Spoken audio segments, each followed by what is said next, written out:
Neville Goddard, The Law and the Promise. Part 13. All Trivia. General knowledge is remote knowledge. It is in particulars that wisdom consists, and happiness too. Blake. We must use our imagination to achieve particular ends, even if the ends are all trivia.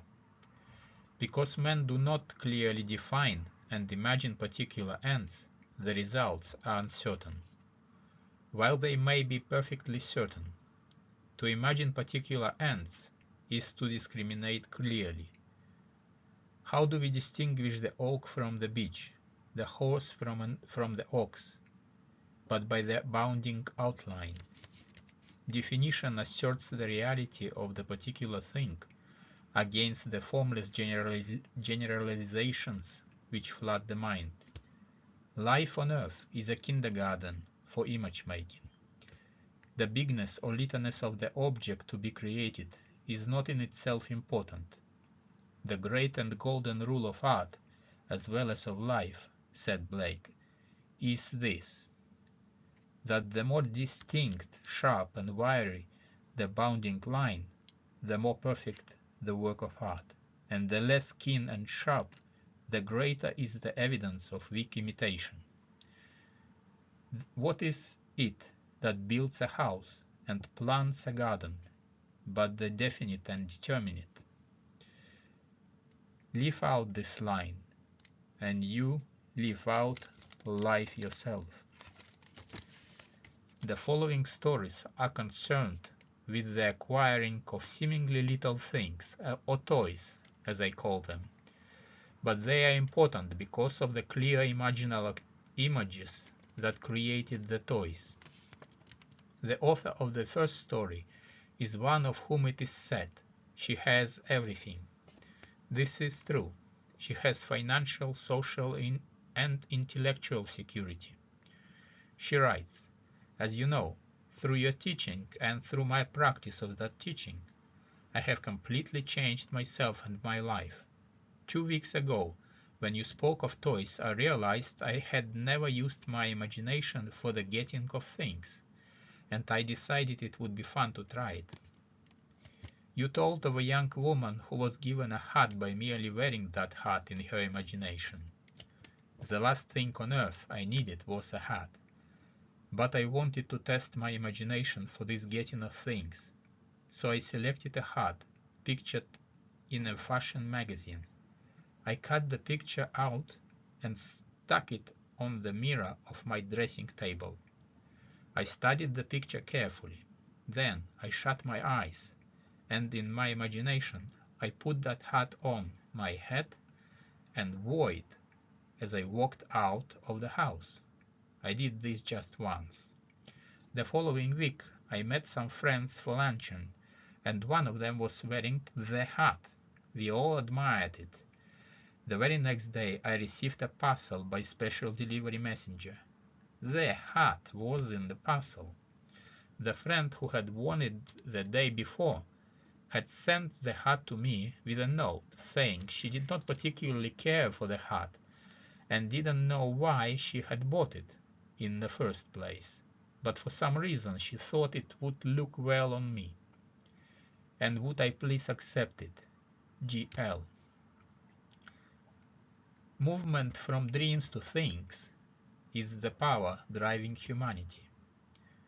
We must live wholly on the level of imagination, and it must be consciously and deliberately undertaken. All my life I have loved birds.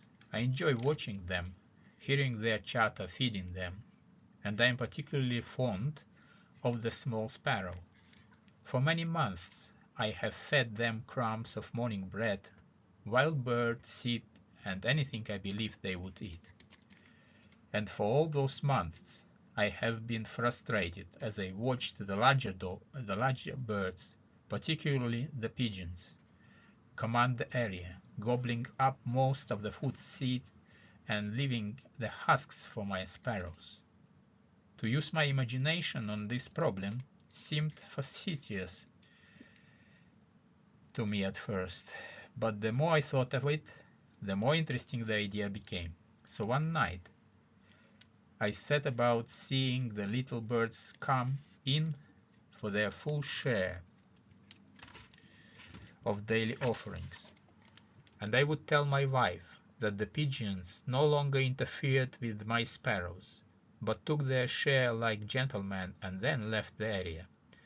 I continued this imaginary action for almost 1 month. Then one morning I noticed that the pigeons had disappeared.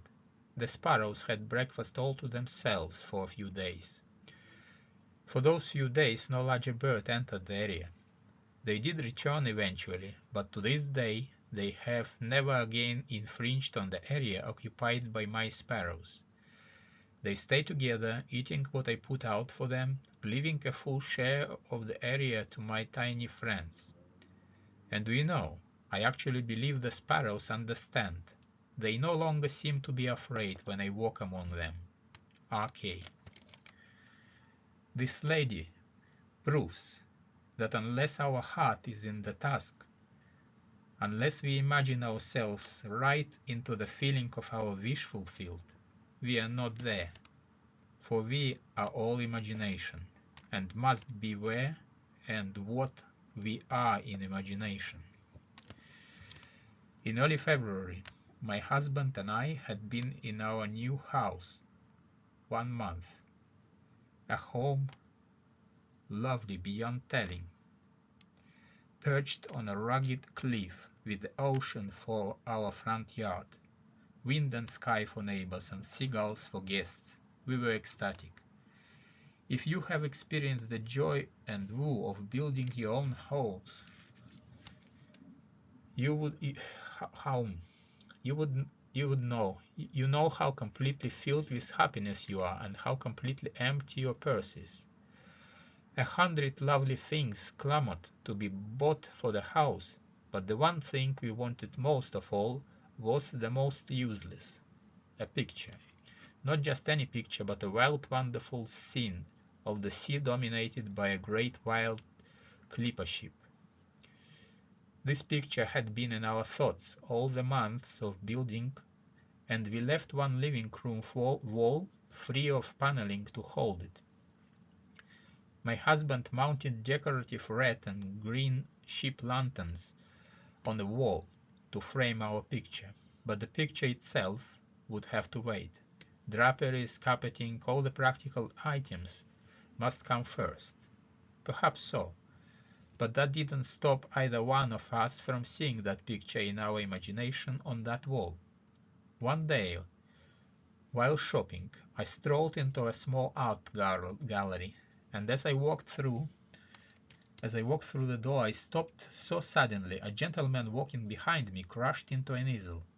I apologized and pointed to a painting hanging at head height across the room. That's what did it. I've never seen anything so wonderful. He introduced himself as the owner of the gallery and said, "Yes, the original by the greatest English painter of clipper ships the world has known." He went on to tell me about the artist, but I wasn't listening. I could not take my eyes from that wonderful ship. And suddenly, I experienced a very strange thing. It was only a moment in time, but the art gallery faded, and I saw that picture on my wall. I'm afraid the owner thought me a little giddy, and I was, but I finally managed to return my attention to his voice when he mentioned an astronomical price. I smiled and said, "Perhaps one day." He continued to tell me about the painter and also about an American artist who was the only living lithographer capable of copying the great English master. He said, "If you are very lucky, you may pick up one of his prints. I've seen his work. It's perfect down to the last detail." Many people prefer prints to paintings. Prints or paintings. I knew nothing about the value of either. And anyway, all I wanted was that scene. When my husband returned home that evening, I talked of nothing but that painting, and pleaded with him to visit the gallery and see it. Maybe we could find a print of it somewhere." The man said, "Yes," he interrupted, "but you know, we can't afford any picture now." Our conversation ended there, but that night after dinner, I stood in our living room and saw that picture on our wall. The next day my husband had an appointment with a client which he did not want to keep. But the appointment was kept, and my husband did not return home until after dark. When he walked through the front door, I was busy in another part of the house and called a greeting to him. A few minutes later I heard hammering and walked into the living room to see what he was doing. On our wall hung the picture. In my first moment of intense joy, I remembered the man in the art gallery saying, "If you are very lucky, you may pick up one of his prints." Lucky? Well, he is my husband's part of the story. Making the call already mentioned, he entered one of the poorest, meanest little houses he had ever been in. The client introduced himself and led my husband into a tiny dark dining room area, where the two of them sat down at the bare table. As my husband put his briefcase on the tabletop, he looked up and saw the picture on the wall. He confessed to me he had conducted a very sloppy interview because he couldn't take his eyes from that picture. The client signed the contract and gave a check as down payment, which, as my husband believed at the time, was $10 short.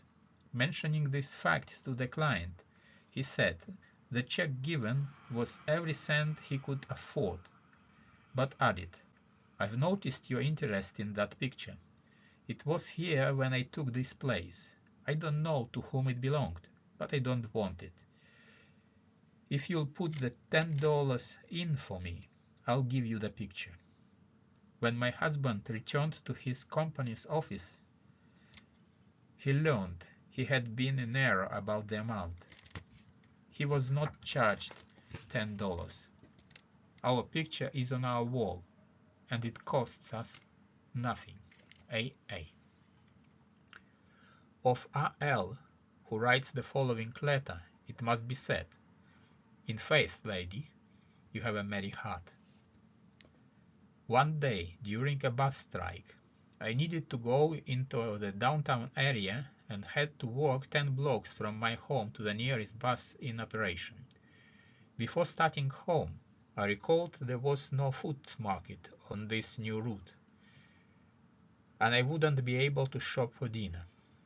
I had enough to manage a potluck meal, but I would need bread.